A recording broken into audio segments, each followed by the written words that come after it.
বাড়ির কাজের মেয়ে যখন বলে কাজ ছেড়ে দেবে, নায়িকা হবে নাকি? কি শখ! নতুন জামা পরে এসেছিস, নায়িকা হওয়ার খুশিতে বুঝি? এত তাড়াতাড়ি কি টাকা পেয়ে গেলি? তা নায়িকা হবো দুদিন পর, তো সাজ ফল পাবো না? যাই হোক, এই কুর্তিটা কেমন লাগলো গো? পল্টুদা কিনে দিছে মল থেকে। কাক হয়ে ময়ূরের পালক গোজার শখ জেগেছে। সুন্দর লাগছে। আর কদিনের মধ্যেই সব কাজ বাজ ছেড়ে দেবো, বুঝলে তো? কি আর করবে ঝিগিরি, আমাকে টিভিতে দেখাবে বড় পর্দায়।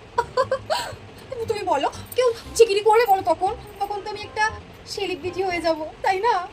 বাহ, কংগ্রেচুলেশনস। কাজ ছেড়ে দেবে মানে? ও মাই গুডনেস! ওকে কিছুতেই কাজ ছাড়তে দেওয়া যাবে না। ও কাজ ছেড়ে দিলে তো আমার ক্যারিয়ারে এফেক্ট পড়বে, আর আমার বেশি টাকাও খরচা হবে। তোকে হওয়াচ্ছি না, তার জন্য যদি ওর নায়িকা হওয়ার স্বপ্ন চিরতরের মতো ঘুচোতে হয়, সেটা করতেও রাজি আছি।